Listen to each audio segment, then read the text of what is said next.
இகழ்வோரை இகழ்ந்து தாழ்மை உள்ளவர்களுக்கு கிருபை அளிக்கிற ஆண்டவராகிய இயேசுவின் நல்ல நாமத்தினாலே இந்த ஓய்வு நாள் பள்ளிப்பாட தியான நிகழ்ச்சிகளுக்குள்ளாக உங்களை அன்போடு வாழ்த்தி வரவேற்றுக் கொள்கிறேன். இந்த காலாண்டிற்கான பிரதான தலைப்பாக தேவனுடன் உறவில் வளருதல் என்ற கருத்தின் அடிப்படையில் 3வது பாடத்தை இந்த நாளில் படிக்க இருக்கிறோம். 3வது பாடத்தின் தலைப்பு பெருமையும் தாழ்மையும். மனப்பாட வசனமாக, தன்னைத்தான் உயர்த்துகிறவன் எவனும் தாழ்த்தப்படுவான், தன்னைத்தான் தாழ்த்துகிறவன் எவனும் உயர்த்தப்படுவான். லூக்கா 14வது அதிகாரம் 11வது வசனம் இவ்வண்ணமாக சொல்லுகிறது. குறிப்பாகவே பெருமை தாழ்மை என்கிற 2 விஷயங்களையும் பிரித்து பார்க்கும் பொழுது, பெருமை என்றால் என்ன என்ற ஒரு கேள்வியை நாம் கேட்டு பார்ப்போமானால், பெருமைக்கான ஒரு சிறிய டெஃபினிஷன் என்ன சொல்லலாம் அப்படின்னு சொன்னால், நம்மை பிறரை விட சிறந்தவர்களாக காட்டிக்கொள்ள நாம் எடுக்கக்கூடிய முயற்சி, அதுவே பெருமை என்று அழைக்கப்படுகிறது. எப்படிலாம் அந்த பெருமை வெளிப்படும் அப்படின்னு சொல்லி பார்த்தோம் அப்படின்னு சொன்னால், நான் தான் எல்லாத்திலும் சரி, பிறர் சொல்லக்கூடிய குற்றச்சாட்டுகளை ஏற்றுக்கொள்ளக்கூடிய மனநிலையே இல்லாமல் நான் சொல்வது மாத்திரமே சரி என்ற எண்ண ஓட்டம், ஒரு தலைக்கணம் பெருமையின் ஒரு வெளிப்பாடாக இருக்கிறது. அது மாத்திரமல்ல, பொறுப்பில் இருக்கக்கூடியவர்கள், ஆளுகை செய்யக்கூடியவர்கள் பிறருடைய அறிவுரைகளையோ நேர்மறையான விமர்சனங்களையோ ஏற்றுக்கொள்ளாமல் தான் மாத்திரமே அதிகாரம் செலுத்த வேண்டும் என்கிற எண்ண ஓட்டத்தின் வெளிப்பாடும் பெருமையாகத்தான் இருக்கிறது. இன்னும் ஒரு கோணத்தில் இதை பார்ப்போம் என்று சொன்னால், சில பேர் எப்போ பார்த்தாலும் ஏதாவது பிரச்சனைகளை உண்டாக்கி கொண்டே இருப்பாங்க. ஒரு குறிப்பிட்ட நபருக்கு விரோதமாக, ஒரு குறிப்பிட்ட நிறுவனத்துக்கு விரோதமாக பிரச்சனைகளை உருவாக்கி கொண்டு, அது மாத்திரமல்ல, திட்டமிட்டு மற்றவர்களை மட்டம் தட்டுவதும் அவர்களை சமயம் பார்த்து கீழே தள்ளுவதும், இது எல்லாமே பெருமையின் வெளிப்பாடாகத்தான் இருக்கிறது. இப்போ நான் சொன்ன இந்த 3 காரியங்களை நம்ம யோசிக்கும் பொழுது, ஆமாம் இவற்றை இந்த குணம் இருக்குது, ஆமாம் இந்த ஐயா எப்போ பார்த்தாலும் இப்படி தான் செய்வார், இந்த அம்மா யார் பேச்சையுமே கேட்க மாட்டாங்க, தான் சொல்கிறது தான் சரின்னு நிற்பாங்க அப்படின்னு சொல்லி ஒருவேளை பிறருடைய பெயர்கள் உங்களுடைய மனதிற்கு ஞாபகத்துக்கு வரலாம். கிறிஸ்துவுக்குள் அன்பானவர்களே, ஆனால் கேள்வி என்னன்னா, நான் எப்படி? நம்ம நினைப்போம், ஏன்ட்டெல்லாம் பெருமையே கிடையாதுப்பா, என்னிடம் பெருமை இல்லை என்று நான் நினைப்பேனானால், அதைவிட கொடுமையான சுய வஞ்சகம் என்பது எதுவுமே இருக்காது. நம்ம அனைவருக்குமே பெருமையோடு கூட ஏதாவது ஒரு வகையில் போராட்டம் இருந்து கொண்டு தான் இருக்கிறது. நான் சொன்னேன்ல, நம்முடைய திறமை, நம்முடைய தாளந்துகள், நம்முடைய சாதனைகளை நாம் என்ன செய்வோம், வெளிக்காட்டி கொண்டே இருக்க முயற்சி செய்வோம். இவை எல்லாமே பெருமையின் வெளிப்பாடு தான். உண்மையிலே தேவன் நம்மை படைத்திருக்கிறார், நமக்கு ஒரு மதிப்பு இருக்கிறது. தேவன் நமக்காக மரித்திருக்கிறார், நமக்கு ஒரு தன்னுடைய விலையேறப்பட்ட இரத்தத்தினாலே நம்மை வாங்கி இருக்கிறார், நம் அனைவருக்கும் மதிப்பு இருக்கிறது. ஆனால் நாம் பெருமை பாராட்டுவதனால் நம்முடைய மதிப்பு ஒரு பொழுதும் உயரப்போவது கிடையாது. கிறிஸ்துவுக்குள் அன்பானவர்களே, இந்த நாளிலும் கூட பெருமையானது தேவனுக்கும் நமக்கும் உள்ள உறவை எவ்வாறு பாதிக்கிறது, தேவனுக்கும் பிறருக்கும் முன்பாக தாழ்மையோடு இருக்க வேதாகமும் நமக்கு என்ன சொல்லிக் கொடுக்கிறது என்பதை பற்றி கருத்தோடு ஆராய்வதே இந்த வார பாடத்தின் ரத்தின சுருக்கமாக இருக்கிறது. ஜெபித்து பாடத்திற்குள்ளாக கடந்து செல்வோமா? அன்புள்ள ஆண்டவரே, இந்த அருமையான ஜெப வேலைக்காக, தியான பகுதிக்காக உமக்கு நன்றி செலுத்துகிறோம். பரிசுத்தமுள்ள தகப்பனே, இகழ்வோரை இகழ்ந்து தாழ்மை உள்ளவர்களுக்கு கிருபை அளிக்கிற ஆண்டவர் தாமே, உங்களுடைய மகத்துவமான வேத புத்தகத்திலிருந்து நாங்கள் பாடத்தை படிக்கும் பொழுது, ஆண்டவரே, எங்களிடம் ஒரு வேளை பெருமை இருக்குமானால் பெருமையை விடுத்து நாங்கள் தாழ்மையை தரித்து கொள்ள பரலோகத்தின் ஆவியானவர் எங்களோடு இடைப்பட இயேசுவின் வழியாக ஜெபிக்கிறோம் நல்ல பிதாவே, ஆமேன். இந்த பெருமை அப்படிங்கிற ஒரு காரியம் நம்ம மனசுக்குள்ளே வந்த உடனே, ஒருவேளை ஒரு பெரிய அரசியல்வாதியோ, ஒரு பெரிய பணக்காரனோ, அல்லது அழகான ரெக்கைகளை உடைய தோகை விரித்து ஆடக்கூடிய ஒரு மயிலும் நம்முடைய நினைவுக்கு வரலாம். பெருமை என்பது ஒரு மனிதனை குறிக்கவில்லை. பெருமை என்பது நமக்குள்ளாக எழும்பக்கூடிய ஒரு உணர்வை குறிக்கிறது. இந்த பெருமை என்கிற உணர்வு முதலாக லூசிபருடைய உள்ளத்தில் வந்தது. இந்த லூசிபர் பரலோகத்தில் தேவனுக்கு அருகில் இருந்து அவருக்கு சேவை செய்து கொண்டு வந்தான். தேவனுக்கு அருகில் இருந்த ஒரு மனிதன் மத்தியில் எப்பொழுது பெருமை வந்தது, எப்படி வந்தது என்பது நமக்கு தெரியாது. ஆனால் அவனுக்குள்ளாக பெருமை வந்த பின்பாகத்தான் இந்த உலகத்திற்குள்ளாக மாபெரும் போராட்டமே ஆரம்பித்தது. கிறிஸ்துவுக்குள் அன்பானவர்களே,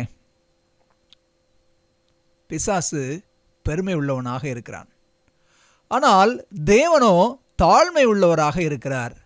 பரிசுத்த வேதாகமத்தில் நாம் எடுத்து படித்து பார்ப்போம் என்று சொன்னால், பெருமை பிசாசின் குணம் என்று ஏசாயா தீர்க்கதரிசன புத்தகம் 14வது அதிகாரத்தில் 12 முதல் 14 வரை நாம் வாசிக்க முடிகிறது. சர்ப்பமாகிய லூசிபர் அவன் சொன்ன வார்த்தையை சற்று கவனியுங்களேன். நான் வானத்துக்கு ஏறுவேன், தேவனுடைய நட்சத்திரங்களுக்கு மேலாக என் சிங்காசனத்தை உயர்த்துவேன், வடபுறங்களில் உள்ள ஆராதனை கூட்டத்தின் பர்வதத்தில் வீற்றிருப்பேன் என்றும், நான் மேகங்களுக்கு மேலாக உன்னதங்களில் ஏறுவேன், உன்னதமானவருக்கு ஒப்பாவேன் என்றும் நீ உன் இருதயத்தில் சொன்னாயே. பாருங்களேன், பெருமை எங்கே ஆரம்பிக்கிறது? இருதயத்தில் ஆரம்பிக்கிறது. இந்த வசனத்தை நல்லா கவனித்து பார்த்தீங்கன்னா, நான், என், நீ, உன் அப்படிங்கிற பதங்கள் எல்லாம் திரும்ப திரும்ப பயன்படுத்தப்பட்டதை பார்க்க முடிகிறது. பெருமை பிசாசிற்குள்ளாக இருதயத்தில் ஆரம்பித்தது. அது பிசாசின் குணம். நம்முடைய ஆண்டவராகிய கிறிஸ்துவின் குணம் என்னவென்று பாருங்களேன். தாழ்மை தேவனின் குணமாக இருக்கிறது. பிலிப்பியர் 2வது அதிகாரம் 5 முதல் 11 வசனங்கள் நாம் படித்து பார்த்தோம் என்று சொன்னால், கிறிஸ்து இயேசுவில் இருந்த சிந்தையே உங்களிலும் இருக்க கடவது. அவர் தேவனுடைய ரூபமாயிருந்தும் தேவனுக்கு சமமாயிருப்பதை கொள்ளையாடின பொருளாக எண்ணாமல் தம்மை தாமே வெறுமையாக்கி அடிமையின் ரூபம் எடுத்து மனுஷர் சாயலானார். அவர் மனுஷ ரூபமாய் காணப்பட்டு மரண பரியந்தம், அதாவது சிலுவையின் மரண பரியந்தமும் கீழ்ப்படிந்தவராகி தம்மை தாமே தாழ்த்தினார். கிறிஸ்துவுக்குள் அன்பானவர்களே, இங்கு பார்க்குறோம் கிறிஸ்து இயேசுவில் இருந்த சிந்தை. பிசாசுக்கு எப்படி இருதயத்தில் பெருமை வந்ததோ அதே போல இயேசுவின் சிந்தை, இயேசுவின் இருதயத்தில் தாழ்மை இருந்தது. அப்போ பெருமையானாலும் தாழ்மையானாலும் அது பிறக்கக்கூடிய இடம் இருதயம் என்பதை நாம் புரிந்துக்கணும். இப்போ பாருங்களேன், முதலாக பிசாசுக்குள்ளாக பெருமை வந்தது. சரி, இப்போ நம்ம யோசித்து பார்ப்போமே, இந்த பெருமை அப்படிங்கிற வார்த்தை ஒரு தவறான வார்த்தையா? ஒரு பெருமை அப்படிங்கிற குணம் தவறான குணம்தான். ஆனால் இதே பெருமை என்கிற வார்த்தையை நேர்மறையான பதத்தோடும் நல்ல வார்த்தைகளோடும் நன்னடத்தையை குறிக்கும் வண்ணமாக கூட நாம் உபயோகப்படுத்தலாம். உதாரணத்துக்கு, யாராவது ஒரு சாதனைகளை செய்தாலோ, ஏதாவது ஒரு தியாகத்தை செய்தாலோ, நாம் அவங்கள பார்த்து என்ன சொல்லுவோம்? I am so proud of you என்று சொல்லுவோம் இல்லையா? இந்த இடத்தில் பயன்படுத்தக்கூடிய பெருமை என்பது உன்னை போல் பிறனையும் நேசி என்கிற பிரமாணத்தின் அடிப்படையில் பிறருடைய நற்செயல்களை நாம் கௌரவிக்கிறோம். கொஞ்சம் இப்படி கற்பனை செய்து பாருங்களேன்.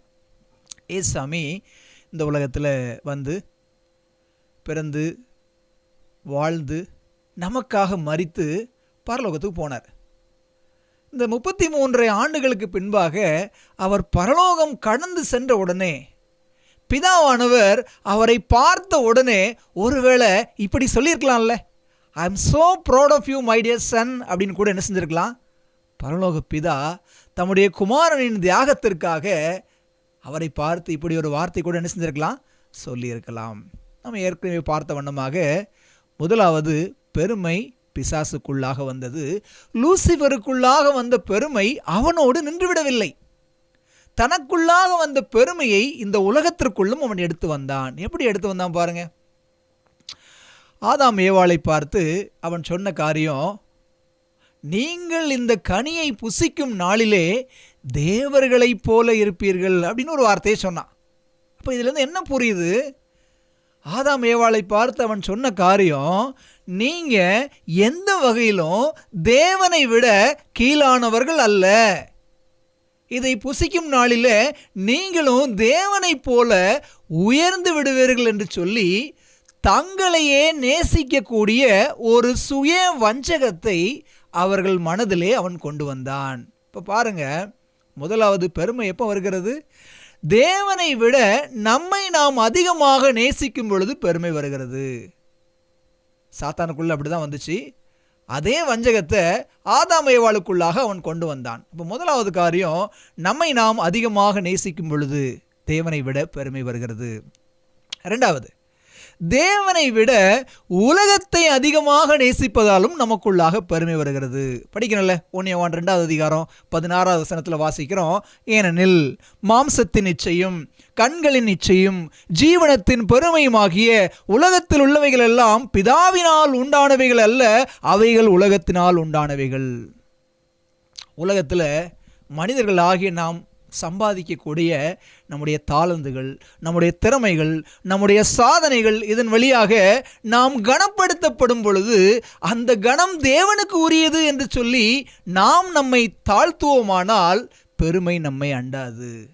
நமக்கு வரக்கூடிய எல்லா சாதனைக்கும் நான் மாத்திரமே சொந்தம் என்று உலகத்தை நேசிக்கக்கூடியவர்களாக நாம் இருப்போமானால் அங்கே நம் உச்சாணி கொம்பில் பெருமை ஏறி இருக்கத்தான் செய்கிறது. கிறிஸ்துவுக்குள் அன்பானவர்களே, அப்போ பரலோகத்தில் ஆரம்பித்த பெருமை பூ உலகத்திலும் மனிதர்கள் மத்தியில் பிசாசு அதை விதைத்து கொண்டிருப்பதை நாம் என்ன செய்ய முடிகிறது? பார்க்க முடிகிறது. அது மாத்திரமல்ல, நம்முடைய வாழ்க்கையில் ஆண்டவருடைய பிரசன்னமும் நமக்கென்று ஒரு நோக்கமும் காணப்பட்டால் பெருமை என்பதற்கு நம்முடைய வாழ்க்கையில் இடமே கிடையாது. ஆகவே தேவனை நம்முடைய இருதயத்தில் வைத்து நம்முடைய சாதனைகளுக்கு அவர் சொந்தக்காரர் என்று நாம் அவரை மகிமைப்படுத்த ஆரம்பித்தால் நாம் பெருமைக்கு பதிலாக தாழ்மையை நமக்குள்ளாக என்ன செய்யலாம்? தரித்து கொள்ளலாம். இது முதலாவது நாம் கற்றுக்கொள்ள வேண்டிய பாடம். ரெண்டாவது வேதாகமத்தில் நாம் படிக்கிறோம், 2 மனிதர்கள் ஜெபிக்கும்படியாக கடந்து போனார்கள் என்று சொல்லி லூக்காவின் சுவிசேஷம் 18வது அதிகாரத்தில் நாம் என்ன செய்ய முடிகிறது? வாசிக்க முடிகிறது. லூக்கா 18வது அதிகாரம் 9 முதல் நாம் சில வசனங்களை வாசித்து பார்ப்போமானால், பரிசேயன் நின்று, தேவனே, நான் பரிகாரர், அநியாயக்காரர், விபச்சாரக்காரர் ஆகிய மற்ற மனுஷரைப் போலவும் இந்த ஆயக்காரனைப் போலவும் இராததனால் உம்மை ஸ்தோத்தரிக்கிறேன். வாரத்தில் 2 தினம் உபவாசிக்கிறேன். என் சம்பாத்தியத்தில் எல்லாம் தசமபாகம் செலுத்தி வருகிறேன் என்று தனக்குள்ளே ஜெபம் பண்ணினான். ஆயக்காரனோ தூரத்திலே நின்று தன் கண்களையும் வானத்துக்கு ஏறெடுக்க திணியாமல் தன் மார்பிலே அடித்து கொண்டு, தேவனே, பாவியாகி என் மேல் கிருபையாயிரும் என்று அவன் ஜெபிப்பதை நாம் என்ன செய்ய முடிகிறது? பார்க்க முடிகிறது. பாருங்களேன், பரிசேயன் சொல்லக்கூடிய காரியம், தன்னுடைய சாதனைகளை, தன்னுடைய நற்குணங்களை அவன் உயர்த்தி காட்டுகிறான். அதுதான் பெருமை. நான் பரிகாரம் கிடையாது, நான் அநியாயக்காரன் கிடையாது, விபச்சாரக்காரன் கிடையாது, நான் தசமபாகம் கொடுக்குறேன், உபவாசம் இருக்கிறேன்னு சொல்லி தன்னுடைய மேன்மைகளை அவன் உயர்த்தி காட்டுகிறான். ஆனால் ஆயக்காரனோ தன்னிடத்தில் உயர்த்தும்படியாக எந்த மேன்மையும் இல்லை என்று சொல்லி அவன் தேவனுக்கு முன்பாக மார்பிலே அடித்து கொண்டு, ஆண்டவரே, என் மீது கிருபையாயிரும் என்று சொல்லி அவன் சொன்னதை நாம் என்ன செய்ய முடிகிறது? பார்க்க முடிகிறது. கிறிஸ்துவுக்குள் அன்பானவர்களே, ஏசுசாமி இதை குறித்து சொல்லும்போது அழகாக சொல்லுகிறார். லூக்கா 18:14 வாசல்ல, தன்னைத்தான் உயர்த்துகிறவனவனும் தாழ்த்தப்படுவான், தன்னைத்தான் தாழ்த்துகிறவனவனும் உயர்த்தப்படுவான். நல்லா யோசிச்சு பாருங்க, நம்முடைய நற்குணங்கள் என்று சொல்லி நம்மை நாமே மேன்மைப்படுத்துவதால் பரலோகத்தில் நம்முடைய மதிப்பு கூட போகிறது கிடையாது. சொல்லப்போனால் குறைந்து தான் போகும். ஏன்னு சொன்னால், நம்மை நாம் உயர்த்துவோமானால் நாம் தாழ்த்தப்பட்டு போவோம் என்று பரிசுத்த வேதாகமம் சொல்லுவதை நாம் இங்கே பார்க்க முடிகிறது. இந்த பகுதியிலிருந்து நாம் என்ன புரிந்து கொள்ள முடிகிறது? இந்த 2 நபர்களில் ஆயக்காரனை தேவன் நீதிமானாக அங்கீகரித்தார். பரிசேயனோ தேவனால் அங்கீகாரம் பெற முடியல. ஏன் பரிசேயன் அங்கீகாரம் பெற முடியல தெரியுமா? பரிசேயன் தான் பாவி என்றே உணரல. நோய் இருக்கு என்று உணர்ந்தவன் தான் வைத்தியரை போய் பார்த்து மருந்தும் மாத்திரையும் சிகிச்சையும் எடுத்து சுகத்திற்கு நேராக வழிநடத்தப்படுவான். பரிசேயனுக்குள்ளாக தான் பாவி என்கிற உணர்வே இல்லை. பாவி என்கிற உணர்வு இல்லாத ஒரு மனிதன் எப்படி தனக்காகவும் தன்னுடைய பாவத்திற்காகவும் தேவனிடத்தில் வேண்டுதல் செய்ய முடியும்? நாம் நம்முடைய பாவங்களை அறிக்கையிட்டால் எல்லா நியாயங்களையும் நீக்கி சுத்திகரிக்க அவர் உண்மையும் நீதியும் உள்ளவராக இருக்கிறார்னு சொல்லி 1 யோவான் 1 அதிகாரத்தில் நாம் வாசிக்கிறோம். பரிசேயன் தன்னை பாவியாகவே உணரவில்லை. தன்னை ஒரு பரிசுத்தவானாக அவன் உணர்ந்தபடியினால, பாவத்தை உணராத ஒரு மனுஷன் எப்படி பாவத்திற்காக மன்னிப்பு கேட்பான்? அவன் பாவ மன்னிப்பை பெற முடியாதவனாகத்தான் கடந்து போனான். ஆனால் ஆயக்காரனோ தன் நிலை உணர்ந்தவனாக தன்னை தேவனிடம் தாழ்த்திய போது அவன் பாவ மன்னிப்பை பெற்றுக்கொண்டு சென்றான். கிறிஸ்துவுக்குள் அன்பானவர்களே, அப்போ பெருமை இருக்கிற மனுஷனால தேவனுடைய ராஜ்யத்திற்குள்ளாக பிரவேசிக்க முடியாது. பாவங்களை அறிக்கையிட்டு பாவ மன்னிப்பு பெற்றால் தானே தேவனுடைய ராஜ்யத்திற்குள்ளாக கடந்து போக முடியும். பாவி என்று உணர்ந்தவனுக்குத்தான் பரம வைத்தியராகிய கிறிஸ்து தேவைப்படுகிறார். நல்லா யோசித்து பார்த்தோம் அப்படின்னா, நாம் எல்லாருமே கிருபையினால் மீட்கப்பட்டிருக்கிறோம். குற்றமில்லாத மாசற்ற கிறிஸ்து இயேசுவின் இரத்தத்தினாலே, கிருபையினாலே விசுவாசத்தை கொண்டு ரட்சிக்கப்பட்டீர்கள், இது உங்களால் உண்டானதல்ல, தேவனுடைய ஈவு என்று படிக்கிறோம். அப்போ கிருபையினால் ரட்சிக்கப்பட்டிருக்கோம் என்று உணர்ந்த எந்த மனுஷனும் தன்னுடைய கிரியைகளை குறித்து என்ன செய்ய மாட்டான்? மேன்மை பாராட்ட மாட்டான். கடைசியாக சொல்லணும் அப்படின்னு சொன்னால், தேவன் பெருமையை மாதிரி வேற எந்த குணத்தையும் அந்த அளவுக்கு அவர் வெறுப்பதில்லை. அதனால தான் 1 பேதுரு 1 அதிகாரம் 5வது வசனத்தில் படிக்கிறோம், நீங்கள் எல்லாரும் ஒருவருக்கொருவர் கீழ்ப்படிந்து மனத்தாழ்மையை அணிந்து கொள்ளுங்கள், பெருமை உள்ளவர்களுக்கு தேவன் எதிர்த்து நிற்கிறார், தாழ்மை உள்ளவர்களுக்கோ கிருபை அளிக்கிறார் என்று சொல்லி நாம் வாசிக்க முடிகிறது. நாம் எவ்வளவுக்கு அதிகமாக கிறிஸ்து அண்டை சேர்கிறோமோ, எவ்வளவுக்கு அதிகமாக கிறிஸ்துவனிடமாக இழுக்கப்படுகிறோமோ, அவருடைய பரிசுத்தத்தை, அவருடைய சிலுவையின் காட்சியை பார்க்கிற மனிதனால்தான் தன்னுடைய சுயநிலையை ஆயக்காரனை போல உணர முடியும். தன்னுடைய சுயநிலையை உணர்ந்த மனிதன் தன்னை தேவனுக்கு முன்பாக மண்டியிட்டு தாழ்த்தி அவன் பாவ மன்னிப்பின் நிச்சயத்திற்காக நிச்சயமாக பிரயாசப்படுவான் என்பதில் எந்த விதமான சந்தேகமும் இல்லை. இது 2வது பரிசேயன் ஆயக்காரருடைய வாழ்க்கையிலிருந்து நாம் கற்றுக்கொள்ள வேண்டிய பாடம்.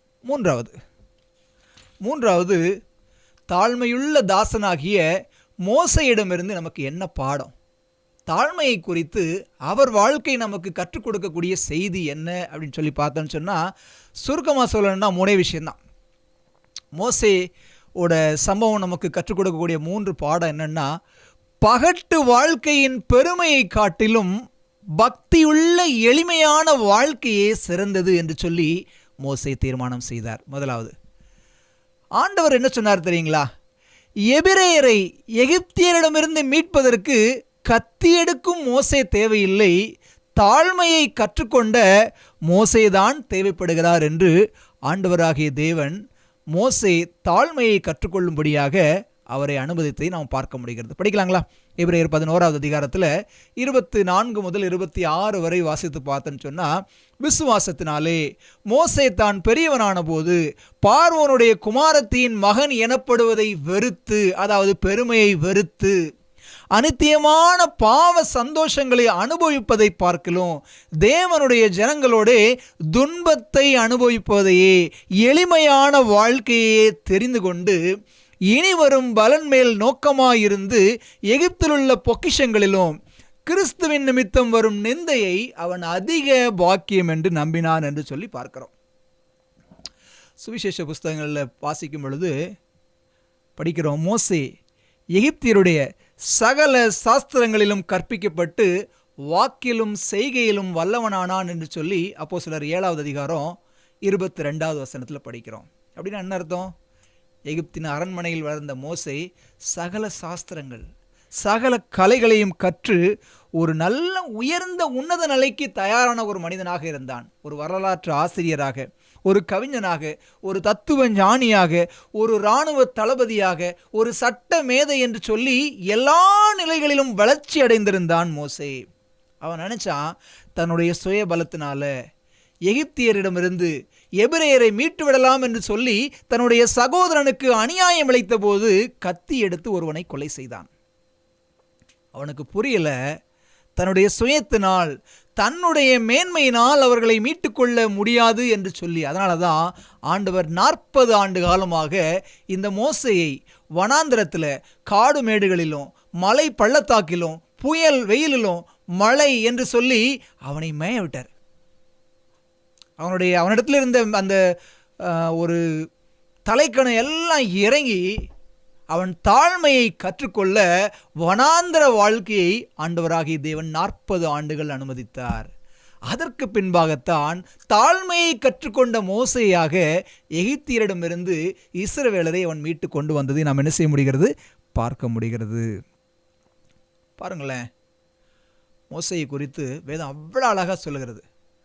மோசே பூமியில் உள்ளவர்களை பார்க்கிலும் மிகுந்த சாந்த குணம் உள்ளவனாக இருந்தான். கத்தி எடுத்து கொலைகாரனாக கர்வம் மிகுந்த மோசே தாழ்மையுள்ள மனிதனாக மாறினான். ஆண்டவருடைய சித்தத்திற்கு அவன் ஒப்பு கொடுத்ததுனால அப்படியே அப்ஸ் அண்ட் டவுனாக மாறிடுச்சு. மலைகள் எல்லாம் பள்ளத்தாக்காகவும் பள்ளத்தாக்கு மலைகளாகவும் மாறினால் எப்படி இருக்கும்? மோசையோட வாழ்க்கை அப்படி தான் மாறிச்சு. இப்படி யோசிச்சு பாருங்களேன், ஒருவேளை மோசே மேன்மை பாராட்டி இருந்தால் அவனுடைய வாழ்க்கை என்னவாயிருக்கும்? மோசே தேவனோடு முகமுகமாக பேசினார். மோசே செங்கடலை 2ஆக பிளந்தார். மோசே எகிப்து தேசத்தில் வாதைகள் மூலமாக அற்புதங்களை செய்தார்.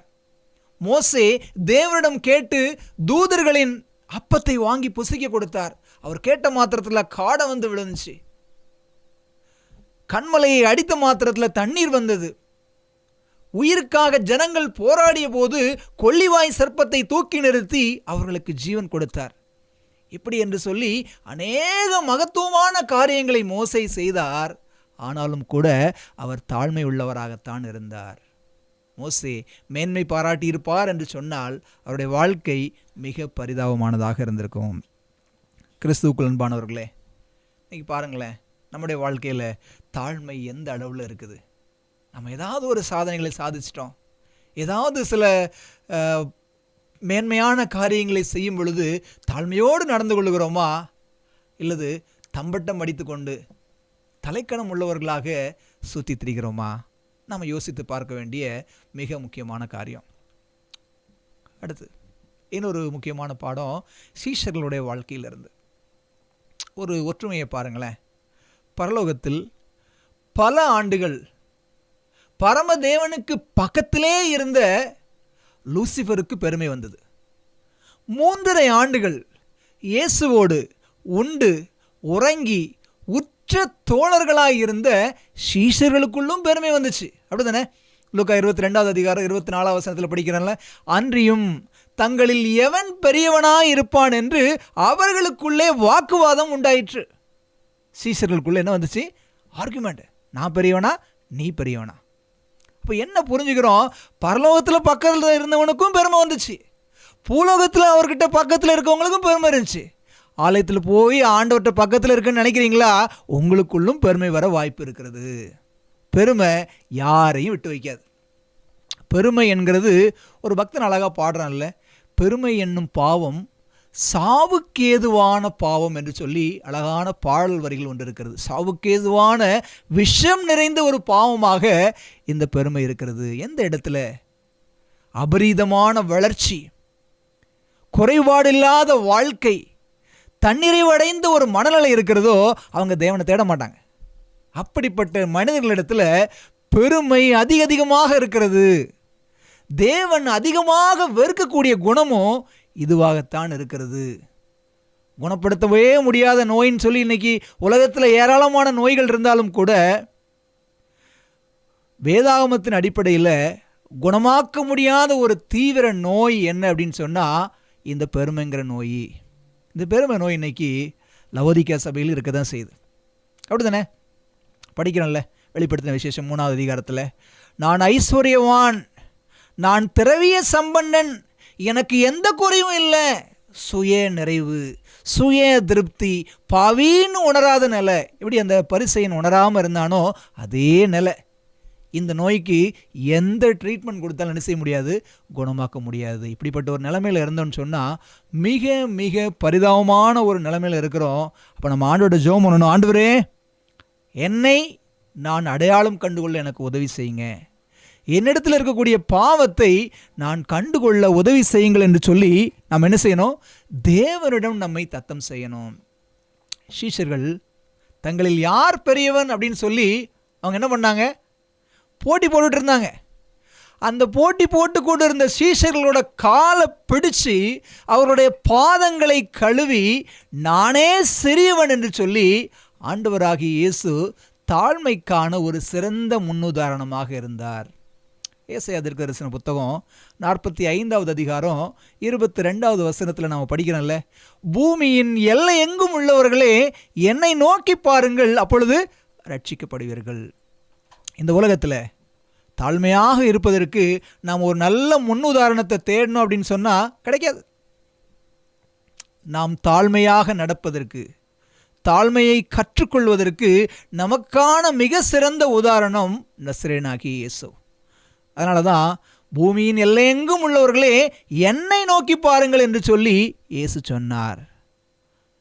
பெருமையோடு இருந்த சீஷர்களுக்கு தாழ்மையை தேவன் வாய் வழியாக கற்றுக் கொடுக்கல, செயல் வழியாக கற்றுக் கொடுத்தார். அவருடைய கால்களை பிடித்து அவருடைய பாதங்களை கழுவி அவர் தாழ்த்தியதை நாம் என்ன செய்ய முடிகிறது? பார்க்க முடிகிறது. அவர் சொன்னார்ல, நான் ஊழியம் செய்கிறவனாக வந்தேன், ஊழியம் கொள்கிறவனாக வல்ல. ஆண்டவராகிய கிறிஸ்து பந்தி இருக்கிறவராக வராமல் பந்தி பரிமாறக்கூடிய ஒரு நபராகவே வந்தார். அவர் இந்த உலகத்தில் சேவை செய்வதற்காகவே வந்ததை நாம் என்ன செய்ய முடிகிறது? பார்க்க முடிகிறது. இந்த உலகத்தில் ஜனங்கள் எல்லாம் மேய்ப்பனில்லாத ஆடுகளைப் போல இருந்தாங்க. அவர்களுடைய தேவை தான் என்று சொல்லி நன்மை செய்கிறவராக அவர் சுற்றித் திரிந்தார். ஒரு எளிமையான மனிதனாக, எல்லாருக்கும் பணிவிடை செய்யக்கூடிய ஒரு தாழ்மையான மனிதனாக ஆண்டவராகிய தேவன் இந்த உலகத்தில் சுற்றித் திரிந்தார். அவரே நமக்கான நல்ல உதாரணமாக இருக்கிறார். அவருடைய தாழ்மை, அவருடைய தாழ்மைக்கான மிக மிக முக்கியமான அடையாளம் சிலுவை பாடுகள். சிலுவையின் வெளிச்சம் நாம் தாழ்மையாக வாழ்வதற்கு என்ன பாடத்தை கற்றுக் கொடுக்கிறது? நம்ம ஏற்கனவே வாசித்த அந்த பகுதியை திரும்ப படிப்போம். பிலிப்பியர் புஸ்தகம் 2வது அதிகாரம் 6 முதல் 8 வரை படித்து பார்ப்போமே. அவர் தேவனுடைய ரூபமாயிருந்தும் தேவனுக்கு சமமாக இருப்பதை கொள்ளையாடின பொருளாக எண்ணாமல் தம்மை தாமே வெறுமையாக்கி அடிமையின் ரூபம் எடுத்து மனுஷர் சாயலானார்.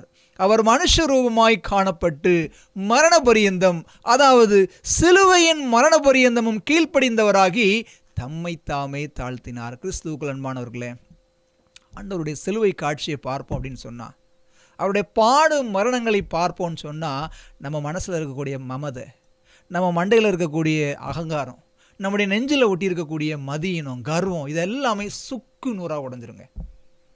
சிலுவையை பற்றிய தியானம். அவர் தேவனுக்கு சமமாக உயரத்தில் இருந்த தேவன் தாழ இறங்கி வந்தார். உங்களுக்காக எனக்காக அவர் இறங்கி வந்தார். அதுவே அவருடைய தாழ்மையின் வெளிப்பாடாக இருக்கிறது. ஆகையால் தேவனுக்கு பிரியமான பிள்ளைகளே, ஆண்டவராகிய இயேசுவின் சிலுவை தியானங்களை நம்முடைய இருதயத்திற்குள்ளாக நாம் எடுத்து செல்வோமானால், நாமும் கூட நம்முடைய வாழ்க்கையில் என்ன செய்யலாம்? தாழ்மையை தரித்து கொள்ளலாம். அவர் நமக்காக என்ன தியாகம் செய்திருக்கிறார் என்பதை நம்மால் புரிந்து கொள்ள முடிகிறது. அவருடைய ஜீவனுள்ள வார்த்தைகளை நம்முடைய இருதயத்திற்குள்ளாக ஊடுருவ அனுமதிக்கும் போது நாம் உண்மையிலே எவ்வளவு பெருமை உள்ளவர்களாக இருக்கிறோம் அப்படிங்கிறத நாம் என்ன செய்ய முடியும்? கற்றுக்கொள்ள முடியும். கடைசியாக ஒரு சம்பவத்தை சொல்லி நான் என்னுடைய செய்தியை முடிக்க ஆசைப்படுகிறேன். ஜார்ஜ் புக்கர் வாஷிங்டன் அப்படிங்கிற ஒரு நபர் ஒரு நாள் அவர் நடந்து போய் கொண்டிருந்தாராம். அவர் ஒரு அமெரிக்க நீக்ரோ.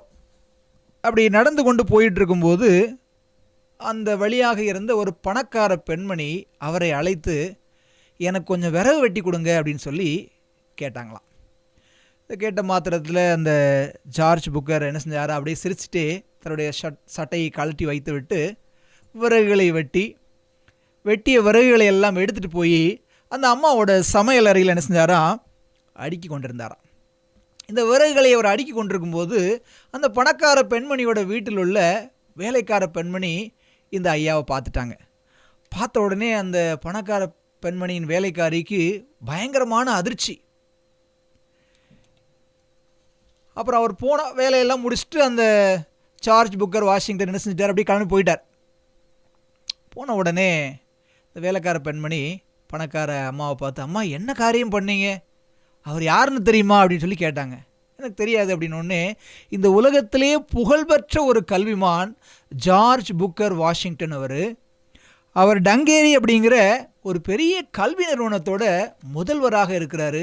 அப்படிப்பட்ட ஒரு மனுஷனை நீங்கள் விறகு வெட்ட வச்சு வேலை வாங்கிட்டீங்களம்மா அப்படின்னு சொன்ன உடனே அந்த பணக்கார பெண்மணிக்கு பயங்கரமாக ஷாக் ஆயிடுச்சு. ஐயோ, அவங்க என்ன நினச்சிட்டாங்க, ஒரு அடிமை நீக்கிறோம் அப்படின்னு சொல்லிட்டு தங்களுடைய இஷ்டத்துக்கு அவரை பயன்படுத்திட்டாங்க.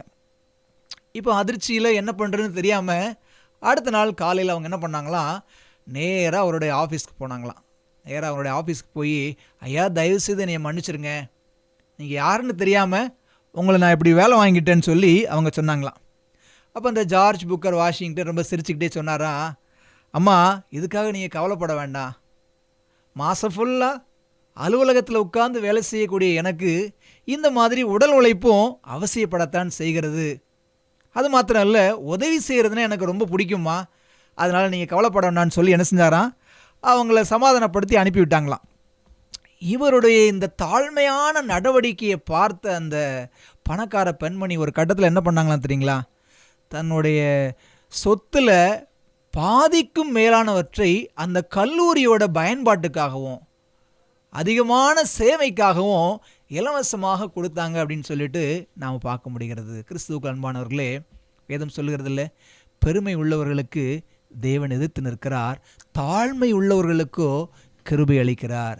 தன்னைத்தான் உயர்த்துகிறவன் எவனும் தாழ்த்தப்படுவான், தன்னை தாழ்த்துகிறவன் உயர்த்தப்படுவான் என்று சொன்ன வேத வாக்கியத்தின் அடிப்படையில் கிறிஸ்துவுக்குள் பிரியமானவர்களே, நம்மை தேவனுடைய சமூகத்தில் அவர் ஏற்ற காலத்தில் உயர்த்தும்படி அவரோட பலத்த கரத்துக்குள் அடங்கியிருப்போம். கர்த்தர் நம்ம ஒருவரையும் ஆசீர்வதித்து வழிநடத்துவாராக. ஜெபிப்போமா. அன்புள்ள ஆண்டவரே, இந்த நாளிலும் நாங்கள் கற்றுக்கொண்ட பாடத்திற்காக உமக்கு நன்றி. பரலோகத்தில் ஆரம்பித்த பெருமை ஆண்டவரே இன்றைக்கு எங்களுடைய இருதயங்களில் ஊடுருவி பாய்ந்து கொண்டிருக்கிறது. இந்த பெருமை என்கிற குணத்தை நாங்கள் முற்றிலுமாக அழித்து போடுவதற்கு நீர் உதவி செய்யுங்க. சிலுவை பாடுகளை பார்த்து கர்த்தாவே நாங்கள் தாழ்மையை அணிந்து கொள்ள, எங்கள் முற்பிதாக்களுடைய வாழ்க்கையிலிருந்து நாங்கள் தாழ்மையை தரித்து கொள்ள தேவன் எங்களுக்கு உதவி செய்யும்படியாய் ஜெபிக்கிறோம். உள்ள தகப்பனே, தாழ்மையாய் நடந்து தேவனுடைய சமூகத்தில் கிருபையை பெற்றவர்களாக நாங்கள் ஜீவனம் செய்ய பரலோகத்தின் ஆண்டவர் உதவி செய்யும்படியாய் இயேசுவின் வழியாக ஜெபிக்கிறோம் நல்ல பிதாவே, ஆமேன். தேவன் உங்களை ஆசீர்வதிப்பாராக. கல்விமான் ஜார்ஜ் புக்கர் வாஷிங்டன் அவர் டங்கேரி அப்படிங்கிற ஒரு பெரிய கல்வி நிறுவனத்தோட முதல்வராக இருக்கிறாரு. அப்படிப்பட்ட ஒரு மனுஷனை நீங்கள் விறகு வெட்ட வச்சு வேலை வாங்கிட்டீங்களம்மா அப்படின்னு சொன்ன உடனே அந்த பணக்கார பெண்மணிக்கு பயங்கரமாக ஷாக் ஆயிடுச்சு. ஐயோ, அவங்க என்ன நினச்சிட்டாங்க, ஒரு அடிமை நீக்கிறோம் அப்படின்னு சொல்லிட்டு தங்களுடைய இஷ்டத்துக்கு அவரை பயன்படுத்திட்டாங்க. இப்போ அதிர்ச்சியில் என்ன பண்ணுறதுன்னு தெரியாமல் அடுத்த நாள் காலையில் அவங்க என்ன பண்ணாங்களாம், நேராக அவருடைய ஆஃபீஸ்க்கு போனாங்களாம். நேராக அவருடைய ஆஃபீஸ்க்கு போய், ஐயா தயவுசெய்து என்னை மன்னிச்சிருங்க, நீங்கள் யாருன்னு தெரியாமல் உங்களை நான் இப்படி வேலை வாங்கிட்டேன்னு சொல்லி அவங்க சொன்னாங்களாம். அப்போ அந்த ஜார்ஜ் புக்கர் வாஷிங்டன் ரொம்ப சிரிச்சுக்கிட்டே சொன்னாரா, அம்மா இதுக்காக நீங்கள் கவலைப்பட வேண்டாம், மாதம் ஃபுல்லாக அலுவலகத்தில் உட்கார்ந்து வேலை செய்யக்கூடிய எனக்கு இந்த மாதிரி உடல் உழைப்பும் அவசியப்படத்தான் செய்கிறது. அது மாத்திரம் இல்லை, உதவி செய்கிறதுனா எனக்கு ரொம்ப பிடிக்குமா, அதனால் நீங்கள் கவலைப்பட வேண்டான்னு சொல்லி என்ன செஞ்சாராம், அவங்கள சமாதானப்படுத்தி அனுப்பிவிட்டாங்களாம். இவருடைய இந்த தாழ்மையான நடவடிக்கையை பார்த்த அந்த பணக்கார பெண்மணி ஒரு கட்டத்தில் என்ன பண்ணாங்களாம் தெரியுங்களா, தன்னுடைய சொத்தில் பாதிக்கும் மேலானவற்றை அந்த கல்லூரியோட பயன்பாட்டுக்காகவும் அதிகமான சேவைக்காகவும் இலவசமாக கொடுத்தாங்க அப்படின்னு சொல்லிட்டு நாம் பார்க்க முடிகிறது. கிறிஸ்துவுக்கு அன்பானவர்களே, வேதம் சொல்லுகிறதில்ல, பெருமை உள்ளவர்களுக்கு தேவன் எதிர்த்து நிற்கிறார், தாழ்மை உள்ளவர்களுக்கோ கிருபை அளிக்கிறார். தன்னைத்தான் உயர்த்துகிறவன் எவனும் தாழ்த்தப்படுவான், தன்னை தாழ்த்துகிறவன் உயர்த்தப்படுவான் என்று சொன்ன வேத வாக்கியத்தின் அடிப்படையில் கிறிஸ்துவுக்குள் பிரியமானவர்களே, நம்மை தேவனுடைய சமூகத்தில் அவர் ஏற்ற காலத்தில் உயர்த்தும்படி அவரோட பலத்த கரத்துக்குள் அடங்கியிருப்போம். கர்த்தர் நம்ம ஒருவரையும் ஆசீர்வதித்து வழிநடத்துவாராக. ஜெபிப்போமா. அன்புள்ள ஆண்டவரே, இந்த நாளிலும் நாங்கள் கற்றுக்கொண்ட பாடத்திற்காக உமக்கு நன்றி. பரலோகத்தில் ஆரம்பித்த பெருமை ஆண்டவரே இன்றைக்கு எங்களுடைய இருதயங்களில் ஊடுருவி பாய்ந்து கொண்டிருக்கிறது. இந்த பெருமை என்கிற குணத்தை நாங்கள் முற்றிலுமாக அழித்து போடுவதற்கு நீர் உதவி செய்யுங்க. சிலுவை பாடுகளை பார்த்து கர்த்தாவே நாங்கள் தாழ்மையை அணிந்து கொள்ள, எங்கள் முற்பிதாக்களுடைய வாழ்க்கையிலிருந்து நாங்கள் தாழ்மையை தரித்து கொள்ள தேவன் எங்களுக்கு உதவி செய்யும்படியாய் ஜெபிக்கிறோம். உள்ள தகப்பனே, தாழ்மையாய் நடந்து தேவனுடைய சமூகத்தில் கிருபையை பெற்றவர்களாக நாங்கள் ஜீவனம் செய்ய பரலோகத்தின் ஆண்டவர் உதவி செய்யும்படியாய் இயேசுவின் வழியாக ஜெபிக்கிறோம் நல்ல பிதாவே, ஆமேன். தேவன் உங்களை ஆசீர்வதிப்பாராக.